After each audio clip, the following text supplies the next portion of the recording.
2024, South Africa's national and provincial approaching the role of civil society has been brought in the spotlight with the Nelson Mandela Foundation, which has recently brought together civil society and political parties on what the roles of should be played by all. It's highly anticipated that the 2024 elections could be a watershed moment since the dawn of democracy. Joining us to unpack some of this is Kneo Mokgopa, who's writing and research manager at Nelson Mandela Foundation.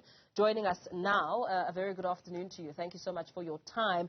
2024 elections touted as unpredictable and also set to change the trajectory, defining South Africa's trajectory. A lot has been spoken to that. Some have even gone as far as contrasting 2024 to our first democratic election in 1994. As the discussions and dialogues took place on the role of civil society, what were some of the highlights that really stood out in shaping these discussions? Good afternoon, Ampar, and thank you for having me and having us as well. So yesterday's conversation was a really compelling one. One of the things, as you're noting, it necessarily addressed was why is the 2024 general elections going to be so anticipated? And a big part of that is that it's anticipated that the ruling majority, as everybody knows, is expected to not win the kind of overwhelming majority that they have enjoyed in the past. And that we're going to expect to see different kinds of governance, coalitions, and otherwise. And so there's a lot of hope. But I think that in yesterday's conversation, it was Nongleto Madube-Dube who reminded us that civil society and the country more broadly is not unfamiliar with these kinds of really big moments that hold so much potential. She reminded us of the anti-Zuma years and how that didn't necessarily precipitate into any long-term systemic, cultural or structural changes, that energy wasn't used towards a grander goal. She reminded us of remember the C19 People's Coalition, I think it was called, during COVID-19, how civil society arranged itself to ensure that the pandemic didn't see any more violent killings or police killings and otherwise. But again, that momentum that we built up in creating food networks and otherwise wasn't carried through into the post-pandemic era. And so what she's really saying to us, and I think it's quite an important reflection that we should hold here as well, is that, yes, this is going to be a highly anticipated moment, but we should not forget how we have had moments in the past and we didn't take advantage of them in the ways that we should have. And we should learn from those lessons and make sure that we take advantage of these upcoming elections. Yeah. What role has civil society historically played when it comes to the sort of approach to politics and where they see themselves in the space? So I think maybe in terms of the role that civil society has historically played, I think that Terry Tsilane gave a really thorough breakdown of exactly the kinds of roles that civil society has played in the past and the kinds of roles that we need to be playing going forward as well. And he mentioned things such as election monitoring and observation. He mentioned things such as lobbying for policy shifts, such as the one where we saw independents now being allowed to run for office. He mentions things such as civic education, which has been a very big part of civil society's role in the elections. And that's a very big way in which civil society needs to play a role. But moreover, there's been a theme or an outlook or a perspective amongst civil society that's been increasingly growing, and this idea that civil society doesn't touch politics. And this is an idea that Lindiwe Mazibuko shared with us, and that civil society often wants to put its hands up and say, no, we don't touch partisan politics, we don't touch election, you know what I mean, and we don't influence elections and things like that.